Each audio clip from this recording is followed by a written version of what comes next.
The city is filthy. The night sky pours down rain like it has a personal grudge. The rhythm of droplets on the pavement echoes through the city's desolate alleyways, a mournful serenade to the lost souls that roam this town. The rain comes from above, but something else comes from below. A thick black sludge seeps up through the cracks in the streets, as if the city itself is bleeding its own filth and corruption. It'll stick to your soul, they laugh. But most people have long stopped wondering what exactly is oozing up through the ground. Just another bit of filth to scrape off at the end of the day.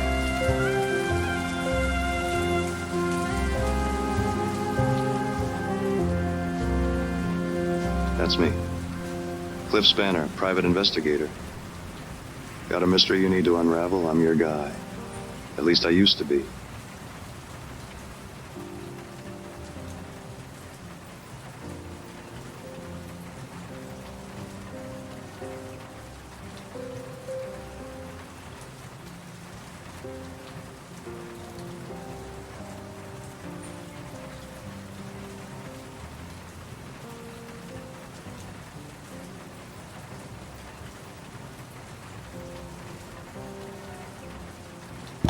Smoke curls from the end of my sparkler, turning to ash on my desk. Smoky tendrils fade into the dank air. The rain beats against the office window. The only light is from the street light outside. Through the sheets of rain and the dusty blinds, the dim, amber glow casts ghostly shadows across my desk. A sign on the door reads, Cliff Spanner, Private Investigator. A sudden knock on my office door shatters the silence.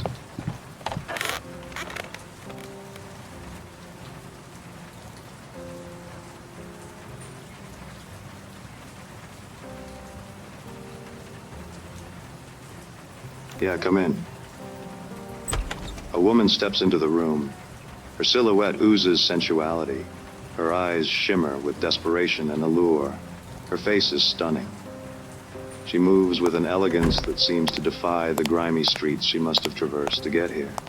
I catch a hint of her perfume, something intoxicating, as she approaches my desk. I need your help, Mr. Spanner. There's something terribly wrong, and I don't know who else to turn to. Need a light?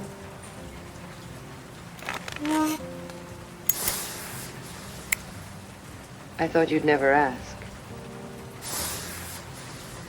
What seems to be the problem, Miss, Call me Effie. All right, Effie, what brings you? It's my brother, Rusty. Rusty Blackwood. He's disappeared, and I fear the worst. Blackwood. That name is familiar. Effigail and Rustwick Blackwood, right? You and your brother are heirs to the vast Blackwood Oil Company that powers the whole city. Tell me everything, Miss Blackwood.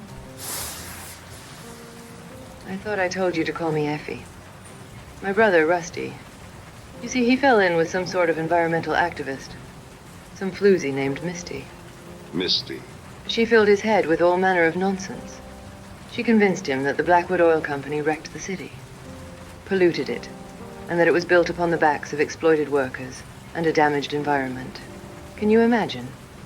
This city would be pitch black without my family's energy. That's when I started noticing changes around the office.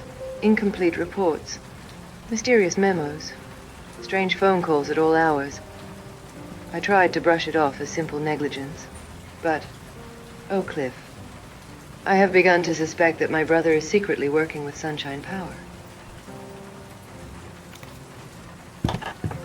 Sunshine Power. They're that new energy company. Harnessing the sun's rays for cheap, clean power, right? They must be a pretty big competitor for your oil business, aren't they? Well, that's just it, Cliff. With Rusty in bed with the competitor, in bed with Misty, in bed with Sunshine Power, I fear he planned to bring down the Blackwood Oil Company. You think your brother would destroy your family legacy? At first, I couldn't believe it. We're family. But the heart wants what the heart wants, Cliff. The heart can lead a man down the darkest alleyways. And your father, does he know about this? My father is a powerful man, Mr. Spanner. The sole owner of Blackwood Oil. And there's nothing that goes on in the company he doesn't know about. And if Rusty defected to a rival green energy upstart... Oh, Cliffy, you don't think... I don't think... What? You don't think that my father would, in his displeasure, that he would have hurt my brother, do you? I can't say, Miss Blackwood, Effie. Whatever happened to my brother, Cliff, I need to know the truth, no matter how painful. I'll find your brother, Effie. The truth has a way of revealing itself, even in the darkest corners. Thank you, Mr. Spanner.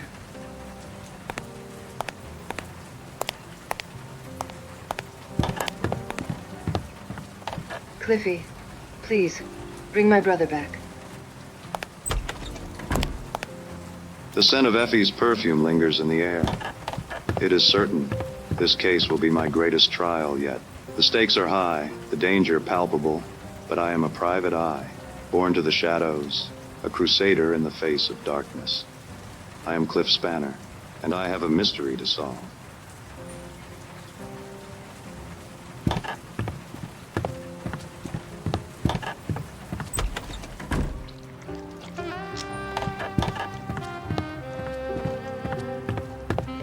cleaner mops the floor. It's late, well beyond working hours. Come to think of it, I'm pretty sure someone had already mopped the hallway today. There's something familiar about his weathered face, his tired eyes, but the thought is fleeting. Hey, you. Someone left a box for you outside. I nod and continue on.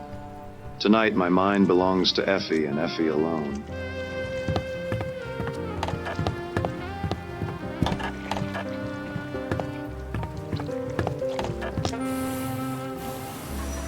I step into the inky black night, my footsteps falling heavily on the wet, rain-soaked pavement. A box beside the door catches my attention. A note says, "Come home soon. Love, Mom." Inside are several goo balls.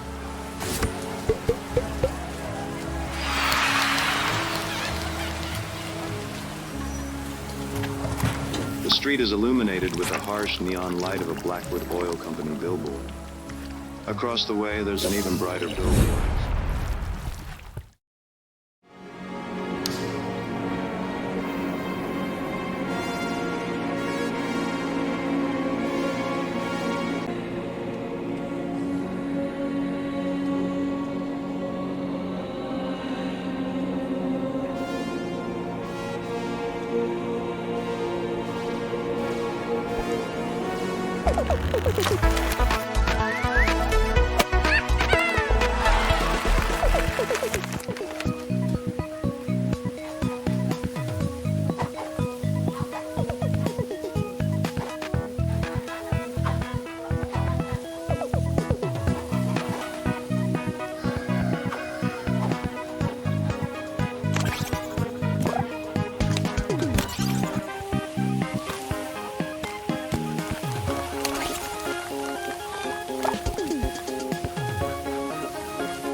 I make my way to a dingy bar called the Sour Note, a haven for those seeking solace from their troubled lives.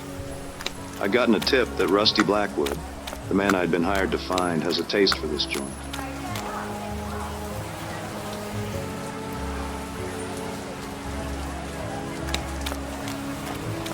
Oh, buddy, you had too much milk. Let's get you home. What are you looking at, chump?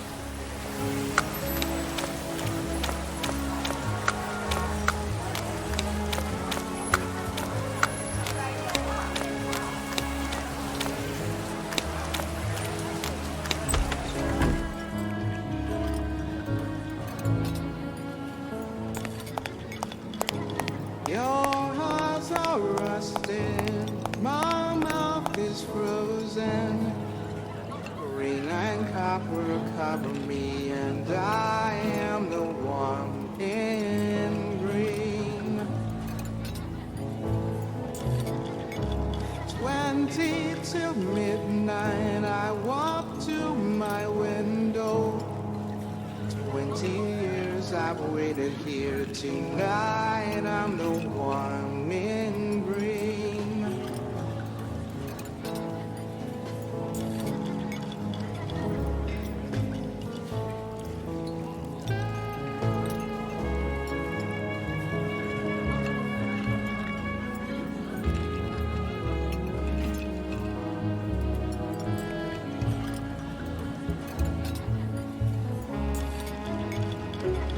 The periphery of the room is decked with sticky-looking crimson velvet upholstery. Tarnished chandeliers cast a dim, eerie glow over the patrons.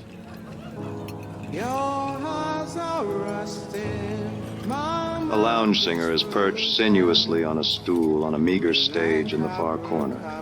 Her eyes are closed as she leans into the microphone, crooning a slow, sad tune. Her voice laced with a bitter sweetness, mirroring the broken dreams of the souls huddled around the bar. till midnight, I walk to my window.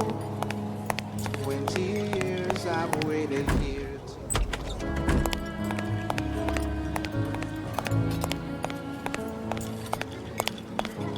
Your eyes are rusted, my mouth is frozen. frozen. Green and copper cover me, and I am the one in green. 20 till midnight, I walk to my window. 20 years I've waited here. Tonight I'm the one in green.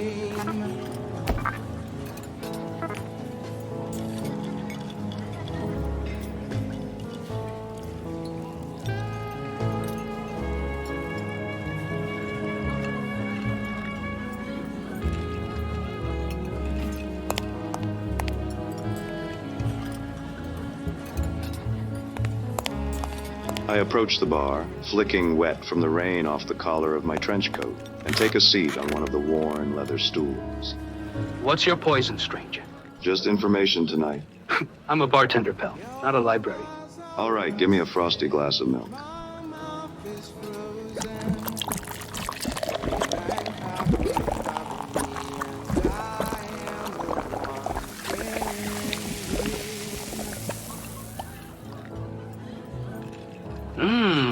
Look at that froth. Say, ever have a man named Rusty Blackwood stop in here for a frothy cup? I've got a photo of him here. He's got a name I do not know, but yeah, I've seen him. You'll want to talk to Misty. Misty, who is she and where can I find her? Just turn around. She sings for you now.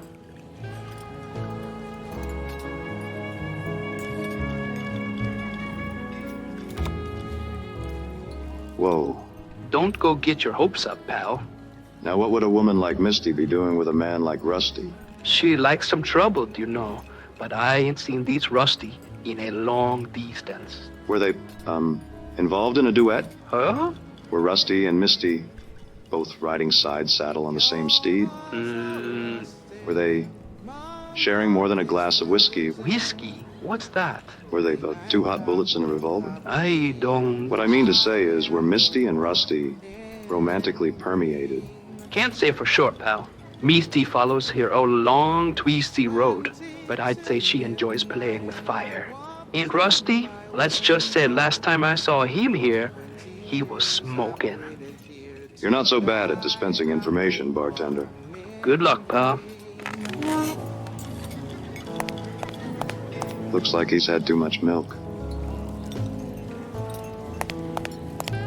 Come on, let me take you another cool glass of milk, doll.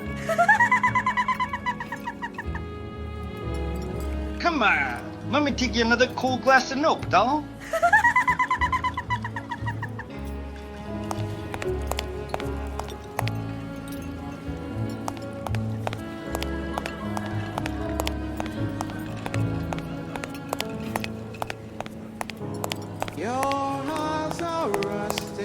Misty's sultry voice floats in the air like a wounded albatross. She sways to the rhythm of the music. Her eyes move languorously from one patron to another, as if cataloging their sins. 20 years I've waited here. Tonight I'm the one in green.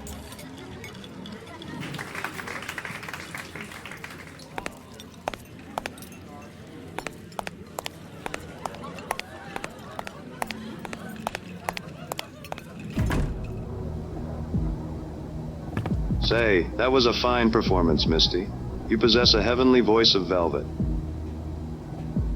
My name is Cliff Spanner, private detective. Do you know why I'm here? I'm hoping you can help me out. I'm looking for someone. I understand you're acquainted with someone named Rusty Blackwood. He's not been seen in a while, and I'm hoping you can tell me where he might have gone.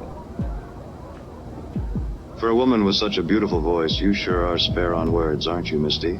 A real laconic crusader.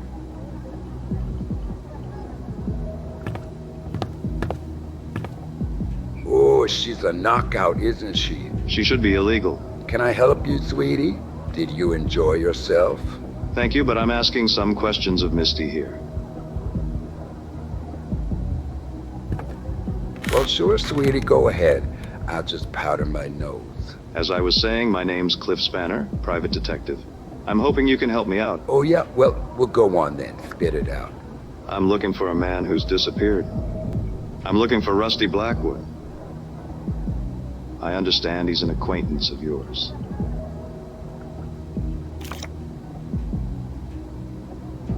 Do me a favor, sweetie. Turn around, please.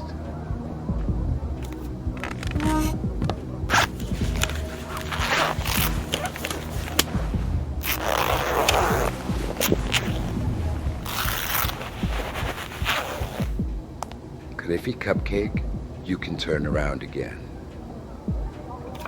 Misty, there was a nice man here. He must have run off. Oh, you know how men are, Cliff. You think they're one thing, and then they're another. So about Rusty Blackwood. Ooh, Rusky, he was a promising one. Tell me more, Misty. Were you using Rusty to get to his family's Blackwood Oil Company? Well, you know Blackwood Oil. You know what they do to this city, don't you? They poison it with their oil. The air is thick. Even the ground is bleeding. I tried to show Rusty the truth, but... You thought you'd convince Rusty to destroy his own family business? Yeah, Rusty. A little dim, but he was cute.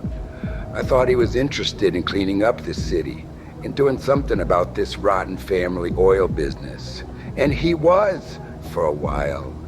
But he changed. He was lured by another light in the dark. Where'd he wander off to? Look, since Rusty's a pal, I'll throw you a bone. But you ain't heard it from me, understand? If that's what it takes. I might have an idea who he's been hanging around with. Yeah? Who?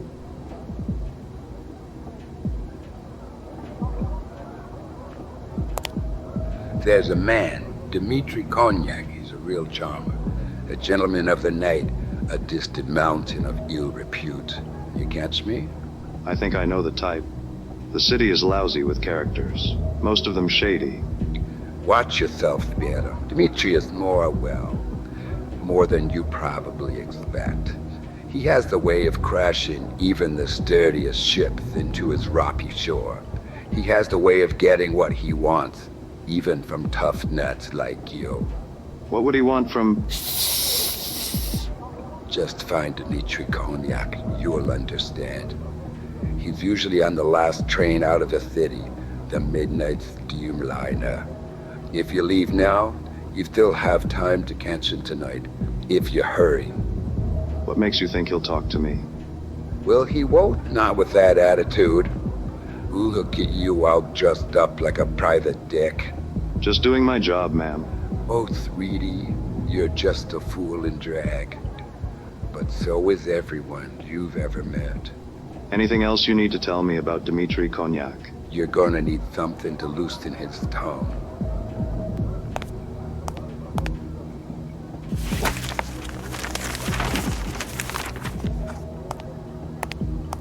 Take this. I have a feeling it'll make Dmitri talk. It's best I'm not hanging on to this anyway.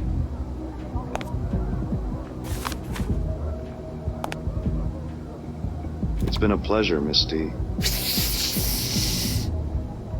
Just be careful, Spanner. Now, scuttle lost, sweetie. I need to go get ready for my next set.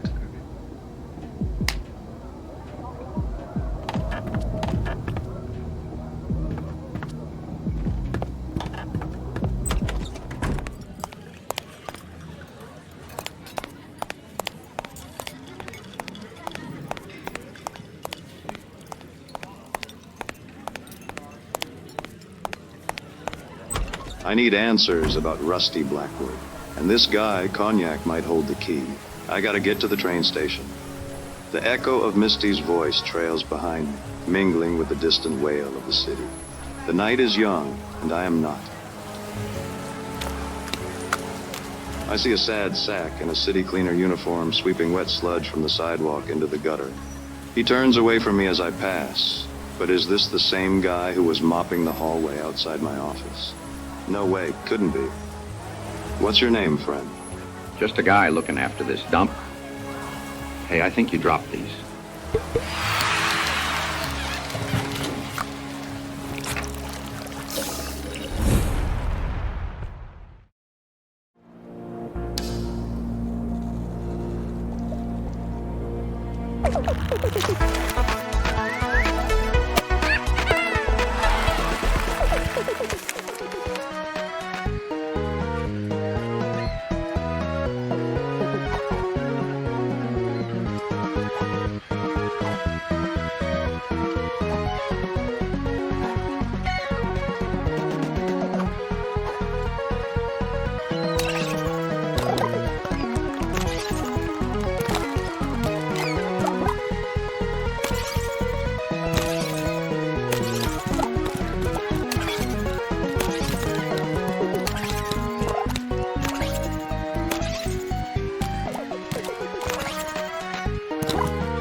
I catch the last train out of the city.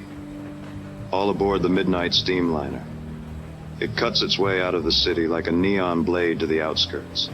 A ramshackle smear of strip malls and cheap motels that splatter out of the city like an exit wound. I'd ask that you leave me be, sir. I can't shake the feeling I'm being tailed, that someone is watching me. Here you go, you poor old thing.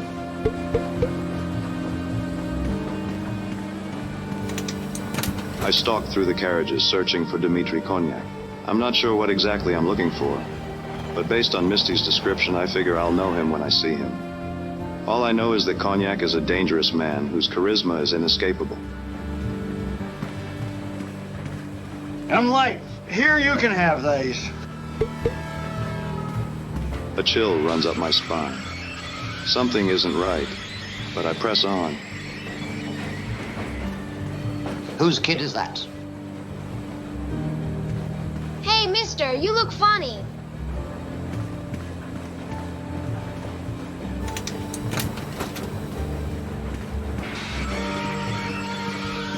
This must be him. Dmitri is a hard man to miss. He's sitting in a dimly lit booth, accompanied by a stunning woman who looks me up and down as I approach. Well, go on then. Don't just monologue to yourself. Now let's hear what's rattling around in that pretty little head. Dmitri is a large man, robust, spilling out of his seat, a relic from a time when indulgence was a luxury. His substantial girth, once a symbol of opulence, now hints at the sins he must have savored. The man is immaculately groomed, his mustache adding a touch of rugged sophistication. Well, thanks. I enjoy my sophisticated mustache, too. I knew my monologuing would get me in trouble one day. Finally, something interesting is about to happen. Come sit with me, Hanson. Let's wait for it together. What's going to happen? Come sink your teeth into a buttered roll. Konyak's voice, a resonant basso profundo, was the sturdiest thing on this rickety train. The secret to the perfect piece of cake is carefully slicing it to just the perfect size, enormous. You look tired. Has it been a long night? I'm looking for someone. You've been talking to Misty. How do you know? Did she call you? Do you see a telephone?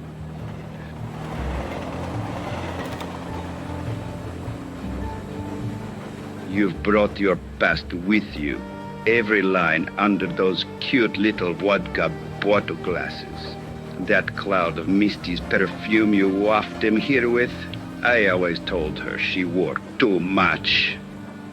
I hope my acquired scent didn't disturb the other passengers. It doesn't matter. Of course it matters. It's my job to move like a shadow in the night, to not be seen or smelled. It doesn't matter because there is no one else on this train.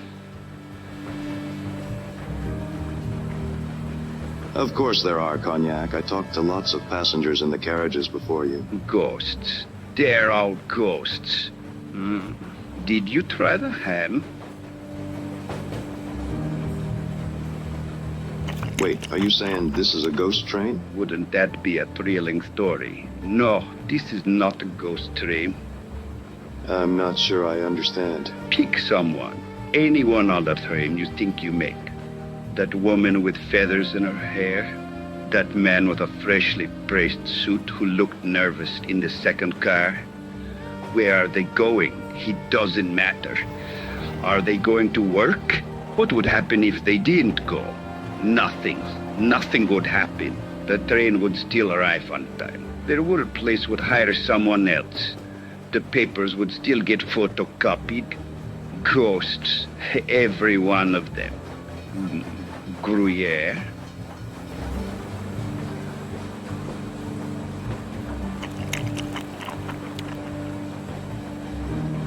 Dmitri, how long have you been riding this train?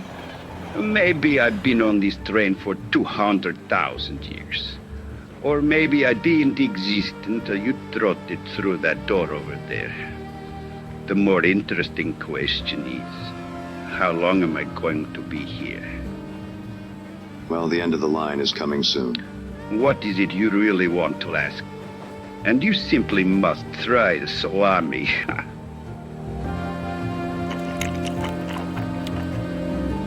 Thanks, Dmitri, but I couldn't possibly.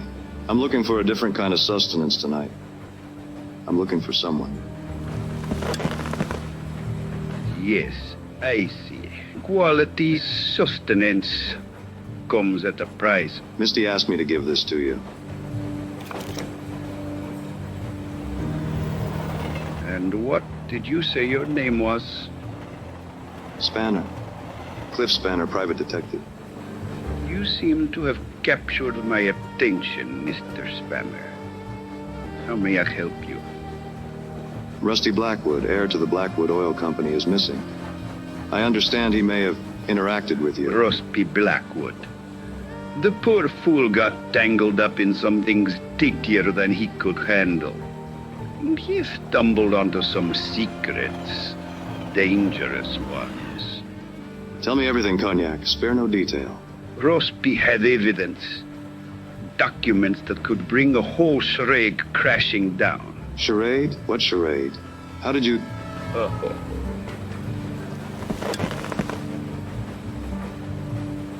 I mean, how could someone in your professional occupation, My occupation opens a lot of entrances, Mr. Spanner. My real business is secrets. I need more, Cognac. So do I. I'm all out of time. I mean wine. Tell me where I can find Rusty. Careful, Spanner. This isn't my first case, Cognac. Tell me where I can find Rusty Your Blackwood. entire life has led to this very moment sitting across from you right now. We're running out of time. To find the man you're looking for. To find Rusty Blackwood. Here's exactly what you need to know. Dmitri! Cognac. Cognac, stay with me. I need to know. Sunshine, Spanner. You need to find the sunshine. Take this.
Even here, at the edge of civilization, the streets glisten with black ooze seeping up from below. In every direction there are forgotten lots and buildings, tucked away, left behind, like bad memories.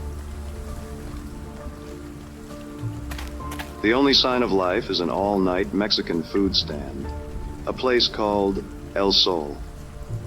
Lately, I've had a taste for trouble and a knack for finding it, but tonight, I've got a taste for a burrito.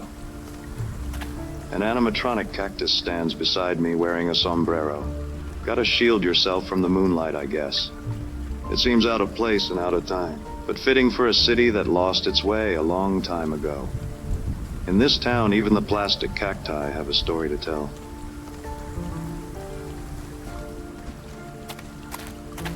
These might come in handy.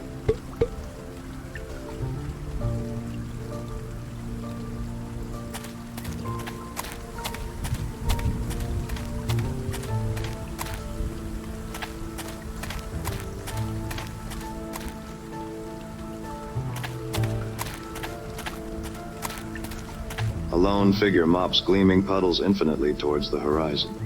Just another part of the scenery.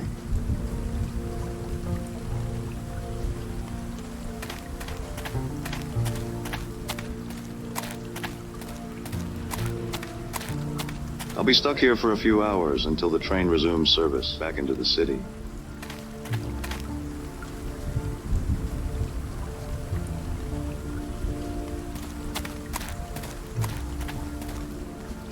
Dmitri Kognak's final words echo in my head.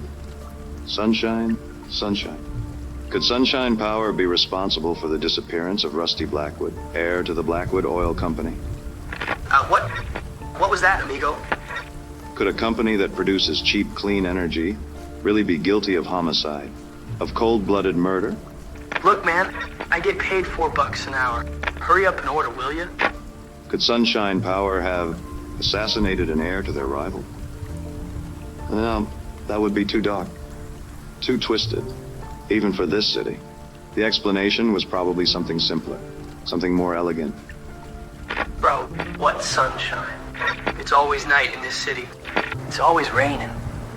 Are you gonna order or what? Sorry. Yeah, I'll have a grande burrito and, oh my God.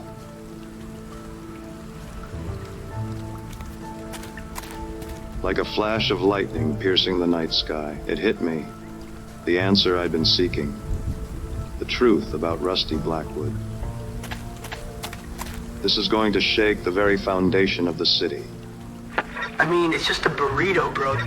That'll be $16.99.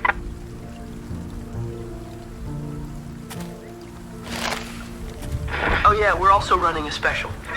You can take these too.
The headquarters of Sunshine Power rises out of the pavement like an emerald monolith, sparkling in the night.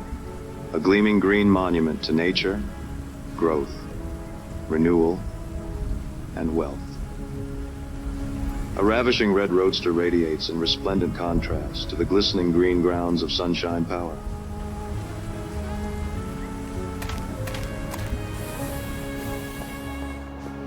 As I step into the opulent lobby of Sunshine Power's headquarters, a sense of unease washes over me. Rows of potted plants stretch their leaves toward brilliant lights.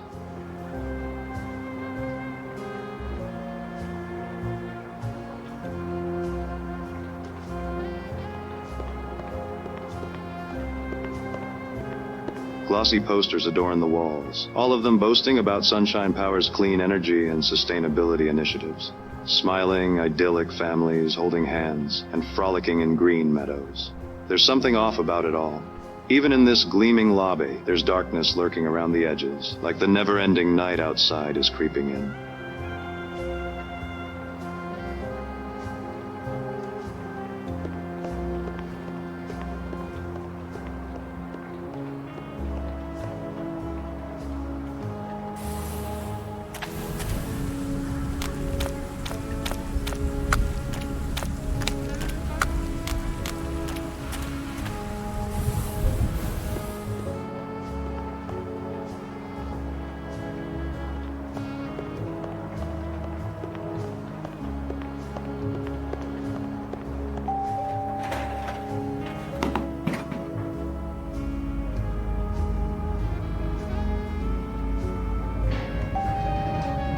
My eyes, still aching from the gleaming lobby, adjust to the muted grandeur that surrounds me.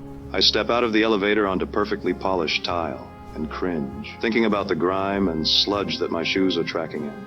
At the end of the hallway is a set of massive wooden doors, into which is carved the image of the sun, radiant and resplendent, its rays emanating in all directions.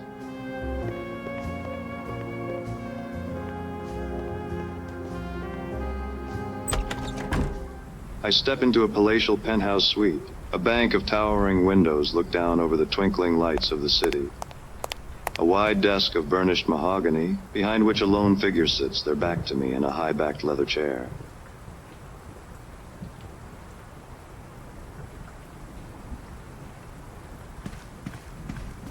The high-backed chair spins around slowly, and a face emerges from the shadows.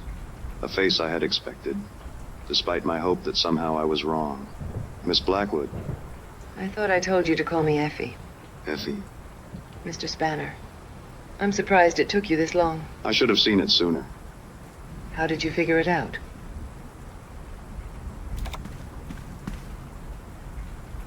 In a city of endless night and constant rain. Sunshine, Effie. Sunshine is a rare sight. Yes, Cliffy. And yet here we have sunshine power, somehow generating unlimited energy from the sun. The sun that never shines. Oh, it's a great story, isn't it?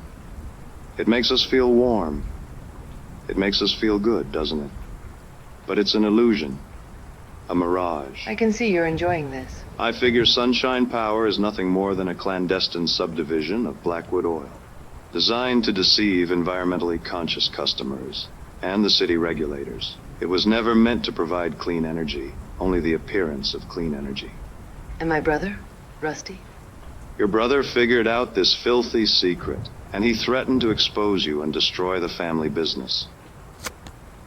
And you, Miss Blackwood, to protect your family's legacy, had your own brother killed.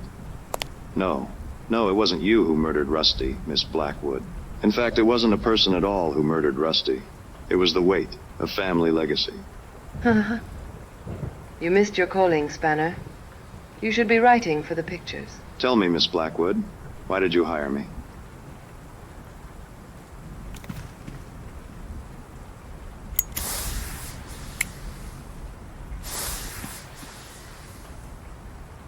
What can I say? I was in the neighborhood and I needed a light. You used me to tarnish Rusty's good name.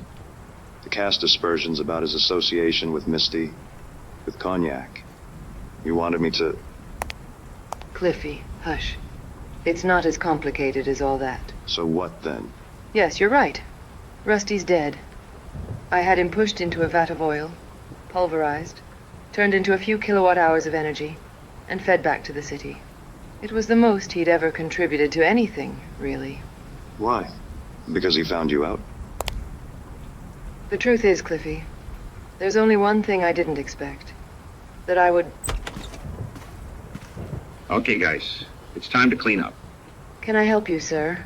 You're not supposed to be a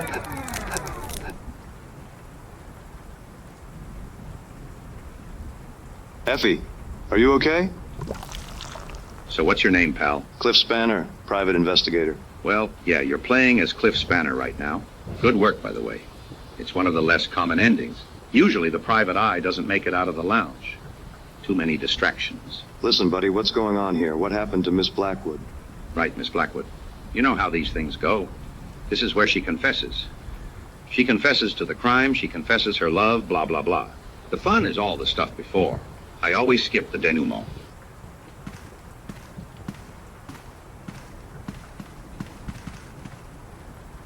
What are you talking about? Take a look out there, Cliffy. See that city? It was built for you. Well, not for you. It was built for you. Like I said before, what's your name, pal? I already told you. I'm Cliff Spanner, private investigator. Yeah, the private eye is always a little thick. Hang on. Let's force quit this scenario.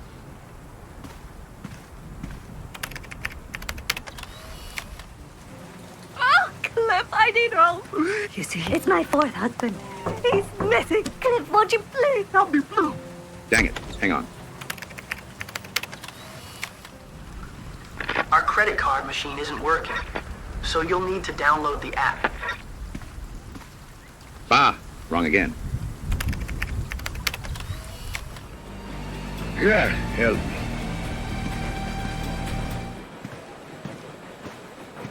Blast it all. Okay, this has got to be it. Now we're talking.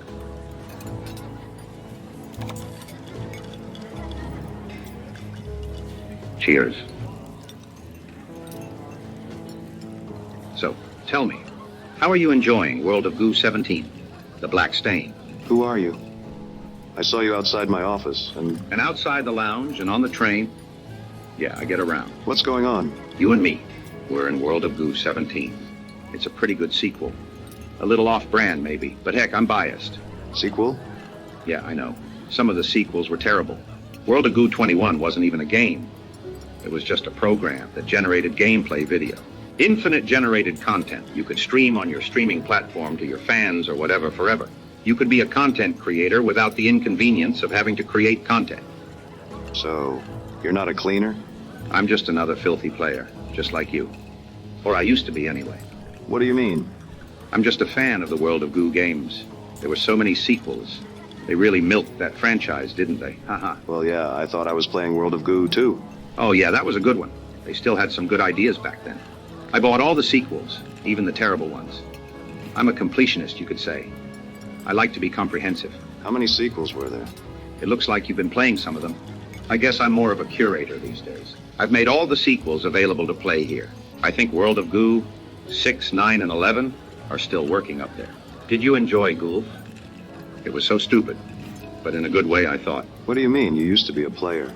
These games came out a long time ago. Not much of the world is left from back then.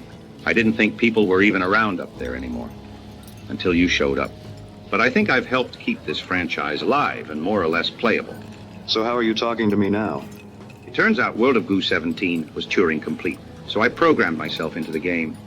It wasn't my favorite sequel, too wordy for my taste, but it let me live forever, so I rate it 4 out of 5 stars. I'm sorry, that means the real you died. I mean, a long time ago. Yes, I expect so. How about you? What's your name, pal? I was playing World of Goo 2, and suddenly the game said I was in World of Goo 17, and made me Cliff Spanner, so I just played along. I've played World of Goo 2 hundreds of times, and that's not what happens. What chapter are you in? I'm in Chapter 4. Chapter 4 in World of Goo 2 is supposed to be set in a television animated series spin-off. I guess I just thought you were like the wacky character in World of Goo games that you meet near the end of the 4th chapter. This isn't right. So, cleaner or curator? What do you really look like? Are you sure you want to see?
glad you visited.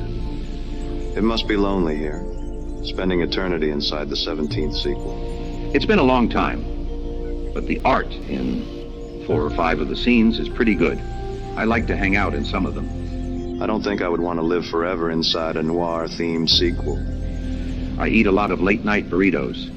Thank you for keeping the World of Goo sequels alive and playable after all these years. It was my pleasure. As long as this computer remains powered on, I will continue to live forever and keep the memory of these games alive. Is there anything I can do for you? Well, maybe there is one thing. Sure, what is it? Well, I made some World of Goo fan fiction levels, but nobody has ever played them. Do you want to play one? Sure. Oh, great. I hope you like them. Just walk that way.